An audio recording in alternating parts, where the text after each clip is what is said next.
Mi nombre es Valeria Gómez Silva y soy, trabajo aquí en el CHIC, en el Centro de Investigación Cabo de Hornos, y este es mi estudio titulado ¿Por qué los perros siguen a extraños?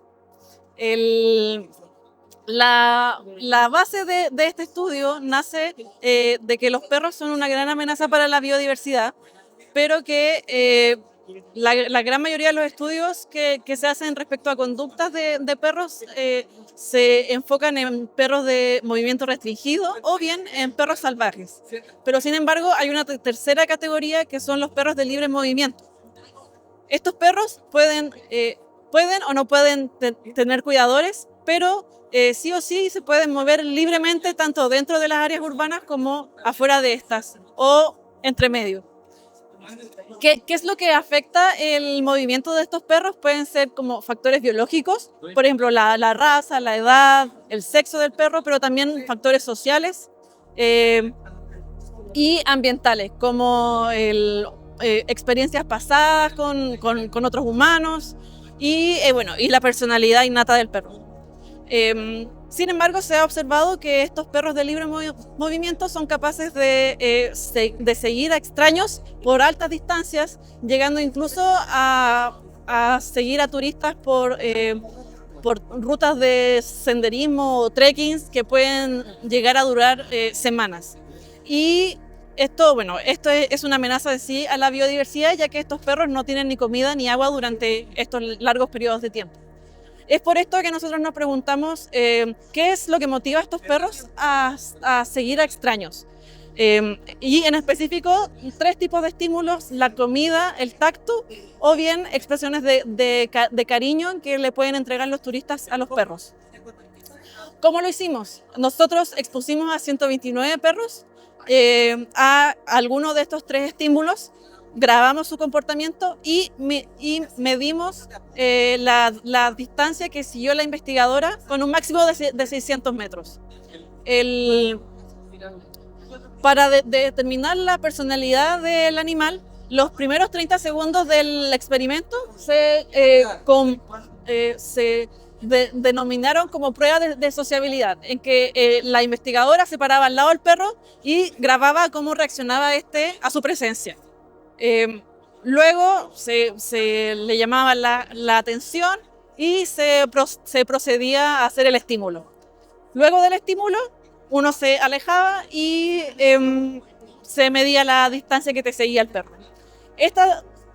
Los factores que afectaban estas distancias se metieron a un modelo en el que no solo se incluyó el estímulo, sino que también la personalidad o la sociabilidad, que se calculó como los comportamientos sociables o positivos que tenía el perro durante el periodo de sociabilidad, pero también la edad, el sexo, si estaba acompañado por otros perros y también la localidad.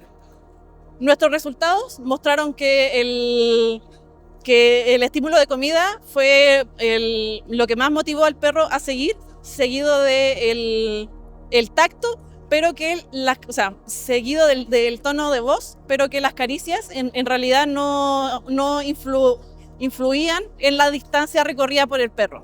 Pero no solo eso, sino que también nuestro modelo mostró que la personalidad, es decir, si el perro es más sociable, te va a seguir mayores distancias.